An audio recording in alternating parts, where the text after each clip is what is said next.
nous avons plus d'11 millions de personnes connectées à Internet dans le pays. Et parmi ces 11 millions de personnes, 7 millions sont connectées à Facebook, Oui. ce qui représente un nombre assez conséquent pour des personnes qui veulent monétiser ou interagir avec une audience. Et en plus de ça, aussi 1 million de personnes qui sont sur Instagram. Bien Donc sûr. on a à peu près 8 millions de personnes qui interagissent sur ce qui s'appelle maintenant Meta, donc qui est la fusion entre Facebook, Instagram et WhatsApp. Donc pour toute personne intéressée à monétiser sur Internet, c'est des chiffres très conséquents.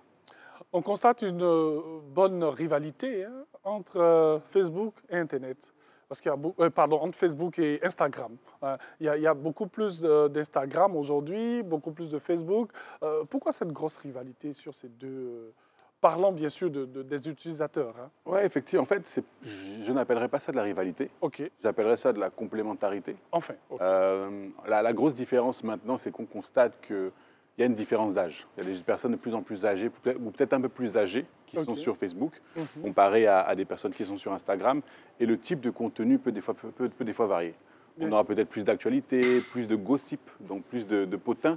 Plus d'affairage. Voilà, plus d'affairage, exactement, ouais. sur Facebook. Et Instagram va se concentrer beaucoup plus sur des influenceurs qui vont parler de beauté, de lifestyle, de carrière et type de choses. Donc, je pense que c'est plutôt complémentaire. Oui. Mais ce qui est important à retenir, c'est qu'il y a plus de personnes sur Facebook en Côte d'Ivoire.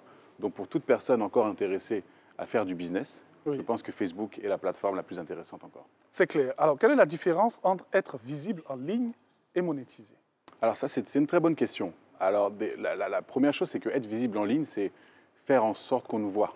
Donc ça peut être avoir un site internet, ça peut être avoir une page Facebook, ça peut être vendre des choses sur Facebook. Vous avez par exemple une plateforme sur Facebook qui s'appelle Marketplace. Okay. Vous l'avez peut-être déjà utilisé. Il y a beaucoup de gens qui achètent des meubles ou des gens qui font la promotion d'immeubles sur cette plateforme.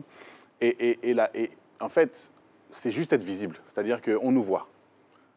La différence avec monétiser, c'est que quand je monétise, j'exploite ma communauté. C'est-à-dire que les gens qui me suivent, je peux leur vendre, ou je peux exploiter le fait que j'ai une grande communauté pour commencer à parler à des marques, par exemple, et dire, quand moi je fais un message sur mon Facebook, je vous assure que 10 000 personnes puissent voir ce message. Donc, être visible, c'est une chose. Monétiser le fait d'avoir une grande communauté, c'est autre chose, puisqu'on peut discuter avec des marques et dire, maintenant, je peux vous assurer des ventes grâce aux personnes qui me suivent. À un moment, ça devient une véritable activité. Tout à fait. Tout à fait. Donc, il faut avoir du temps. Il faut avoir du temps, il faut avoir de l'investissement, il faut avoir des ressources. Se filmer en ligne. Ici, nous avons un très beau plateau ici avec de très bons équipements. Il faut pareil pour un influenceur, par exemple. Bien sûr. Il faut de quoi se filmer, il faut du temps, il faut de l'inspiration, il faut de la passion, il faut de la patience. Oui. C'est un véritable métier, effectivement. Et c'est toutes ces capacités-là qu'il faudrait avoir pour pouvoir avoir une bonne monétisation de sa page et avoir beaucoup d'argent, surtout. C'est possible. C'est possible. On n'a pas de chiffre exact dans le pays. Okay. On a des influenceurs connus, comme des Caroline da Silva ou autres. J'en passe, bien évidemment, parce que la liste est très longue. Bien sûr. Certains peuvent communiquer, d'autres non. C'est vrai qu'on voit beaucoup d'influenceurs internationaux à Dubaï qui aiment beaucoup parler de grands chiffres, parce qu'ils communiquent peut-être avec des marques internationales et qu'ils ont une audience plus grande. Mais effectivement, il y a des opportunités de faire de bons sous. Alors, nous, on va rester sur le fait de comment véritablement, on va revenir un peu là-dessus. Vous allez nous donner ces astuces-là pour pouvoir bien monétiser sa page. Qu'est-ce qu'il faudrait faire concrètement sur sa page? Je pense que quand on parle de page, on met à côté officiel. C'est ça. Parce qu'il y a différents types de pages. Exactement. Donc, la première chose importante, c'est, comme vous l'avez dit, d'avoir une page qu'ils appellent business. Donc, un compte professionnel, un compte entreprise. Ensuite, il faut aussi respecter beaucoup de règles.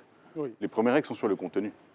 Éviter le contenu indécent, par exemple. Bien sûr. Éviter le plagiat, donc avoir du contenu original. Facebook est très alerte sur cet état de fait. Tout à fait, exactement. Ils ont des équipes maintenant qui sont en charge de vérifier la qualité du contenu et la pertinence du contenu. Donc voilà, il faut faire attention à ça. Et puis ensuite, une fois qu'on a un certain nombre de personnes qui nous suivent, autour de 10 000, c'est ce qu'on considère un minimum pour pouvoir commencer à monétiser, il faut commencer à être créatif. Donc là, évidemment, comme je vous disais, c'est essayer de penser à du contenu pertinent. Donc vous voyez aujourd'hui qu'on a des personnes qui vont faire du contenu sur du style de vie, du contenu sur la carrière, du contenu sur la santé financière, du contenu sur le bien-être, du contenu sur la beauté. Une fois qu'on a défini ça et qu'on essaie d'être différent, il faut commencer à penser comment on interagit avec sa communauté.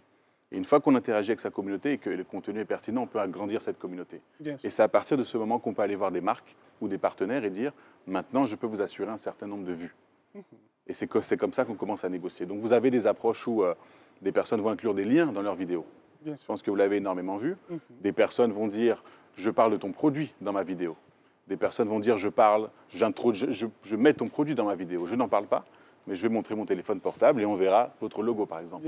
Donc beaucoup d'approches créatives peuvent être mises en place. J'encourage aussi beaucoup de gens à penser à différentes approches, parce que plus on est créatif, plus c'est intéressant. Et voilà, par exemple, des techniques pour générer du revenu. En tout cas, merci beaucoup.